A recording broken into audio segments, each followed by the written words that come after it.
Yes student, good morning. Mathematics zone में आपका स्वागत है। आज अपन 4.1 जो एक्सरसाइज है उससे रिलेटेड क्वेश्चन सोल्व करेंगे, ठीक है। और इतने अच्छी तरीके से कॉन्सेप्ट को क्लियर करेंगे कि आपके एग्जाम में एक नंबर भी नहीं कट सकेगा, ठीक है। तो ये जो क्वेश्चन है, क्वेश्चन फर्स्ट है आपका, by comparing a1 upon a2 b1 upon b2 c1 upon c2। a1 upon a2 b1 upon b2 c1 upon c2 को कंपेयरिंग करना है, बाय कंपेयरिंग, ठीक है। कंपेयर मतलब तुलना करना है। तुलना समझते हो, ये बड़ा है या छोटा है, ये बराबर है, ये इस तरीके से तुलना करना, ठीक है। a1 अपॉन a2 की तुलना b1 अपॉन b2 से करनी है, b1 अपॉन b2 की तुलना c1 अपॉन c2 से करनी है। तीनों की आपस में तुलना करनी है, कौन किसके बराबर है या नहीं है, ठीक है। Find whether the following pair of linear equations is consistent और इनकंसिस्टेंट। फाइंड करो कि नीचे लिखे हुए जो ये लीनियर इक्वेशंस के पेयर हैं, ये फर्स्ट पेयर, ये सेकंड पेयर, ये फर्स्ट पेयर, ये सेकंड पेयर, ये फर्स्ट पेयर एंड ये सेकंड पेयर, ठीक है। Pair of linear equations is consistent और इनकंसिस्टेंट। ये एक कोमा और ऊपर बिंदी है, मतलब ये पार्ट और ये पार्ट दोनों अलग अलग है। ये एक अलग पार्ट है, ये एक अलग पार्ट है। ये एक फाइनल इक्वेशन है, दूसरी इक्वेशन ये है, कोमा के ऊपर बिंदी है, तो ठीक है। तो आपको इनके सॉल्यूशंस निकालने हैं रेशियो कंपेयरिंग करते हुए, कंसिस्टेंट और इनकंसिस्टेंट। अच्छा, कंसिस्टेंट और इनकंसिस्टेंट क्या होते हैं, ये अपन इससे प्रीवियस वीडियो में डिस्कस कर चुके हैं। कंसिस्टेंट का मतलब होता है ऐसी दो पेयर्स, जैसे ये पेयर्स और ये पेयर्स ऑफ इक्वेशंस है, लीनियर इक्वेशंस के पेयर्स, ये पूरी एक इक्वेशंस और ये पूरी एक इक्वेशन, दोनों पेयर्स बन गए। ये एक पेयर्स, ये दूसरा पेयर, ये एक पेयर्स, ये दूसरा पेयर, ठीक है। तो ये जो दोनों पेयर्स हैं, इन दोनों पेयर्स का x और y का सॉल्यूशन प्रत्येक कंडीशन में आना ही आना है, चाहे वन सॉल्यूशन हो, चाहे हजारों सॉल्यूशन क्यों ना हो। ऐसे सॉल्यूशंस को कंसिस्टेंट कहते हैं। चाहे x की हजारों इनफाइनाइट तक कोई भी वैल्यू एग्जिस्ट क्यों ना करे, उससे कोई फर्क नहीं पड़ रहा है, x की वैल्यू आनी चाहिए, बस ये है। तो x की वैल्यू कुछ ना कुछ आएगी, वो कंसिस्टेंट कहलाएगा। और x और y की वैल्यू कोई नहीं आएगी, बिल्कुल जिसकी वैल्यू संभव नहीं है x और y की वैल्यू, ऐसे सॉल्यूशन असंगत कहलाएंगे। Clear? Now we solve this type of equations. First solution, first का सॉल्यूशन क्या करेंगे अपन, a1 अपॉन a2। इसमें a1 क्या है, फर्स्ट में a1, ये फर्स्ट इक्वेशन है, a1x plus b1y plus c1 ये होता है, ठीक है। तो यहाँ पर a1 क्या है, a1 अपने पास यहाँ पर a1 बराबर 2 है, ठीक है। और b1 क्या है, b1 बराबर -3 है। c1 क्या है, c1 बराबर अपने पास 8 है। क्लियर? ओके। नाउ a2 बराबर 4 है, b2 बराबर -6 है एंड c2 बराबर 9 है। क्लियर? ओके। इस तरीके से अपन इनको लिख देंगे। अब इनका कंपैरिजन करते हैं। आप क्या करोगे यार, देखो अपने पास स्टैंडर्ड फॉर्मेट क्या होता है, स्टैंडर्ड फॉर्मेट था अपने पास ax plus by plus c equal to 0, ठीक है। ये अपना स्टैंडर्ड फॉर्मेट है। इस फॉर्मेट को हमेशा ध्यान रखना है, लीनियर इक्वेशंस का स्टैंडर्ड फॉर्मेट। तो ये स्टैंडर्ड फॉर्मेट है, इसका इस इक्वेशन से अपन कंपैरिजन करते हैं। इस फॉर्मेट में एक नहीं है, तो यहाँ अपन देखते हैं इक्वल टू के इधर 0 है, लेकिन इक्वल टू के इधर अपने पास क्या है, 8 है। तो इस 8 को LHS में मूव कर देंगे, माइनस का 8 हो जाएगा। तो c की वैल्यू क्या हो जाएगी अपने पास, माइनस की हो जाएगी, -8 आ जाएगा। यहीं पर इसी तरीके से इस 9 को अगर इधर मूव करके देखते हैं तो यहाँ पर c2 इक्वल टू क्या आ जाएगा, -9। क्लियर? अब अपन इसका कंपैरिजन करते हैं कि a1 अपॉन a2 क्या आता है, a1 upon a2 is equal to 2 upon 4 is equal to आएगा अपने पास 1 अपॉन 2, ठीक है। ये आ गया। Now comma b1 upon b2 is equal to -3 upon -6, minus से माइनस कैंसिल आउट, 3 1 जा 3, 3 2 जा 6, तो ये आ गया 1 अपॉन 2, ठीक है। c1 अपॉन c2 कोमा लगा दिया अपन ने। c1 अपॉन c2 को कंपेयर करते हैं तो -8 अपॉन -9, माइनस से माइनस कैंसिल आउट, तो 8 अपॉन 9। तो क्या कंडीशन आ गई, आप ध्यान से देखिए इस क्वेश्चन को। तो अपने पास एक कंडीशन आई है, कंडीशन ये आई है कि देखिए आप इस फिगर को देखिए, इस फिगर को देखिए एंड इस फिगर को देखिए, ठीक है। तो क्या क्या इक्वल आ गया, 1/2 a1/a2 इक्वल टू b1/b2 आ गया। तो अपने पास क्या कंडीशन क्रिएट हो गई है कि a1/a2 equal to b1/b2 does not equal to c1/c2। तो ये रिजल्ट निकल के आया। क्या रिजल्ट निकल के आया अपने पास, ये फाइनल रिजल्ट निकल के आया है, ठीक है। अच्छा, ये फाइनल रिजल्ट निकल के आया। तो अब आप एक बात देखिए, अपने पास कंसिस्टेंट में क्या क्या कंडीशन थी। कंसिस्टेंट में एक तो था unique solution, a1/a2 does not equal to b1/b2, ये था। तो यहाँ पर a1/a2 does not equal to b1/b2, यहाँ पर क्रॉस नहीं आ रहा है, ये दोनों क्वांटिटी तो इक्वल हैं, ये देखिए ये और ये क्वांटिटी इक्वल है, तो यूनिक सॉल्यूशन तो नहीं हो सकता, ठीक है। अब अपने पास क्या है, कंसिस्टेंट के अंदर एक चीज और देखते हैं, क्या आते हैं, infinite many solution. Infinite many solution मतलब सारी कंडीशंस इक्वल्स होती है। तो ये इक्वल है, ये इक्वल है, लेकिन ये इक्वल नहीं है, ठीक है। तो ये इनफाइनाइट मेनी सॉल्यूशन भी नहीं होगा।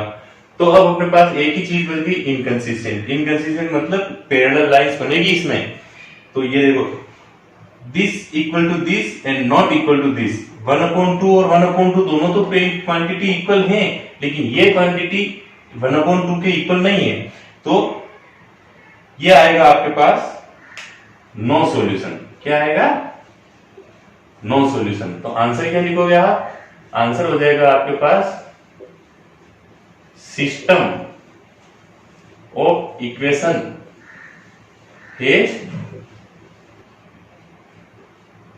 System of equation has no solution, ये आ जाएगा। और हिंदी मीडियम वाले क्या लिखेंगे कि इनका हल असंगत है, असंगत है, ठीक है, इस तरह से लिखेंगे। तो अपने पास फर्स्ट क्वेश्चन का अपन ने सॉल्यूशन किया, तो सॉल्यूशन अपने पास नो सॉल्यूशन आया। तो नो सॉल्यूशन क्या है, इनकंसिस्टेंट की फॉर्म में आता है। तो सिस्टम ऑफ इक्वेशन है no solution that is inconsistent.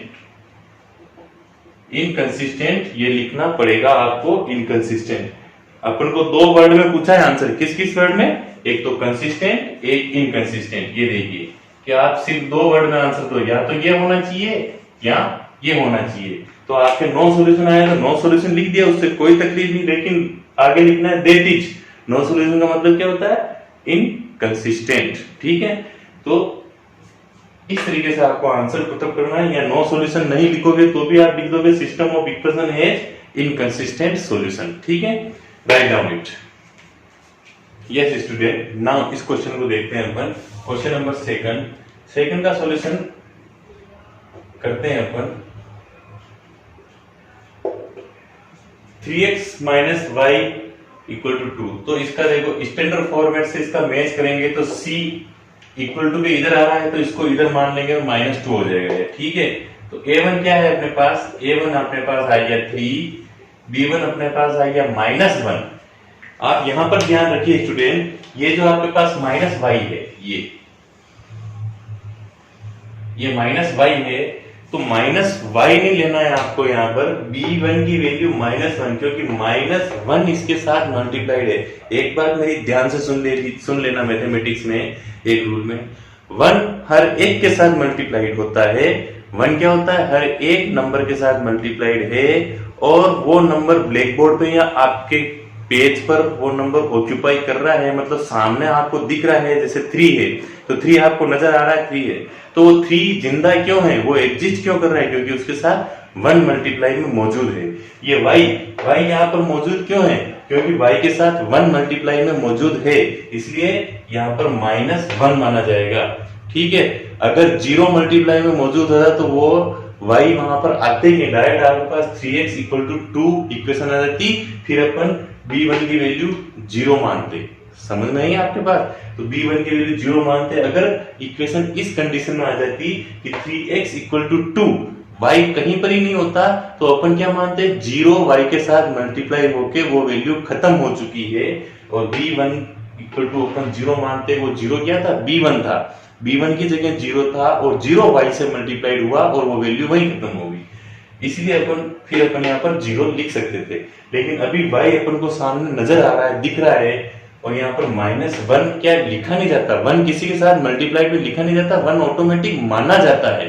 तो यहाँ पर -1y लिखा हुआ कभी नहीं आएगा क्वेश्चन में, ये बात ध्यान रखना। तो यहाँ पर -y ही लिखा हुआ आएगा, -x लिखा हुआ आएगा, इस तरह की क्वांटिटी जो आएगी तो आपको वहां पर -1 मानना है। या +y आ सकता है, क्या आ सकता है, +y आ सकता है, +x आ सकता है। तो ऐसी क्वांटिटी के अंदर 1 ऑटोमेटिक मल्टीप्लाइड होता है, तो +y वाली क्वांटिटी में y का कोफिशिएंट 1 माना जाएगा, +x वाली क्वांटिटी में x का कोफिशिएंट 1 माना जाएगा। ठीक है, तो जहां पर +x होगा, केवल ओनली x होगा, वहां पर a की वैल्यू, a1 की वैल्यू 1 मानी जाएगी, और जहां पर +y होगा वहां पर b की वैल्यू 1 मानी जाएगी। यहाँ पर -y है तो यहाँ पर b1 की वैल्यू -1 मानी जा रही है। समझ चुके हैं आप? ठीक है, नेक्स्ट प्रोसीड करते हैं अपन C1 क्या है अपने पास, C1 इक्वल टू 2, इधर मूव कर जाएगा तो माइनस का हो जाएगा, तो -2 है। ठीक है, अब A2 क्या हो गया अपने पास, A2 6, B2 क्या आ गया अपने पास, -2, एंड C2 क्या आ गया अपने पास, -4। अब इनका रेशियो कंपेयरिंग करते हैं। On comparing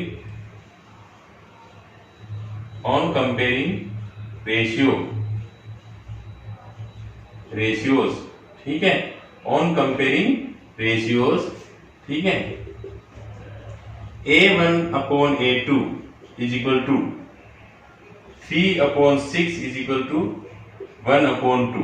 clear? Okay, semicolon.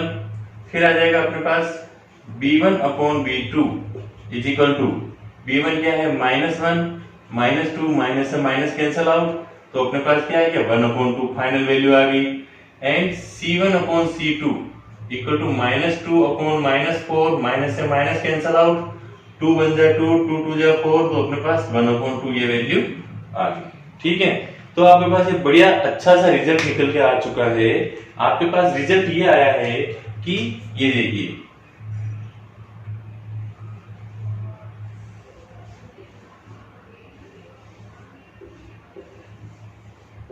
यहाँ ये देखिए आप, यहाँ पर इनका मिलान कीजिए, ये 1/2 जो है, 1/2, 1/2, 1/2, तीनों रेशियो इक्वल आ गए हैं। तो क्या तीनों रेशियो इक्वल आ गए हैं? तीनों रेशियो इक्वल आने पर अपने पास इनफाइनाइट मेनी सॉल्यूशन आता है जो कि कंसिस्टेंट होता है। ठीक है, तो अपन इसको क्या लिखेंगे, अपन इसको ऐसे पुटअप करेंगे कि A1/A2 equal to B1/B2 equal to C1/C2। ठीक है, तो आंसर में क्या लिखेंगे, आंसर दिस इंप्लाइज, ये साबित करता है कि A1/A2 B1/B2 C1/C2, या फिर यहाँ लिख देंगे इक्वल टू 1/2, तीनों किसके बराबर है, 1/2 के बराबर है, ये लिख देंगे। This implies system of equation has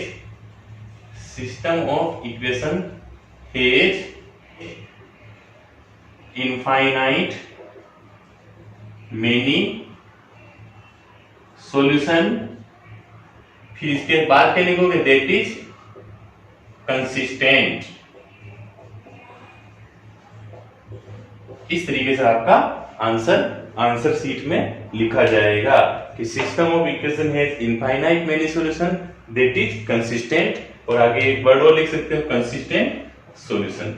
ठीक है, तो इस तरीके से आपको एग्जामिनेशन में भी सोल्व करना है, अच्छे नंबर मिलते हैं, 1 नंबर का क्वेश्चन आने के चांसेस रहते हैं। Clear? Write down it. Question number 3 आप ऑटोमेटिक सोल्व करना, मैं 3rd क्वेश्चन आपके लिए छोड़ता हूं। इसके बाद नेक्स्ट वीडियो में ग्राफिकली सॉल्यूशन के बारे में डिस्कस करेंगे।